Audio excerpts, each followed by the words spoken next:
भविष्य में भारत महासागर जार नियंत्रण में रही शक्तिशाली कारण भारत महासागर अंचल एवं विभिन्न दिगरू हॉटस्पॉट भुवनेश्वर आरंभ होता 3 दिनिया India and Indian ocean conference रे एभली मत प्रकाश पाई।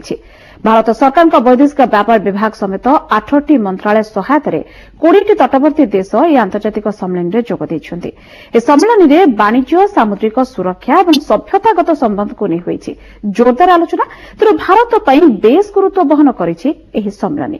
और समुद्र पथरे ओडिशार नौवाणिज्य परंपरा बेस पुराणा होइथिबारु दक्षिण पूर्व एशिया सहित आम राज्यर संबंध सबुठु अधिक जार प्रतिश्रुति बहन करुछि राज्यर बोईत बंधन उत्सव। सेपटे विकसित अवस्था रही आंध्र प्रदेश तेणु भुवनेश्वर को लुकआउट पॉलिसी नुआ अधिकेन्द्र भाव जोड़ा जाउछि।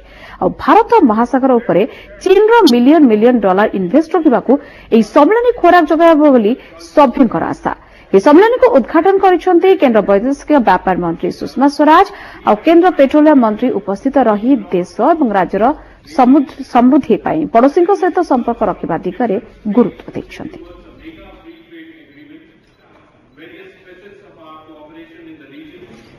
The concept here is civilization. This year we are celebrating 1,000 years of civilization.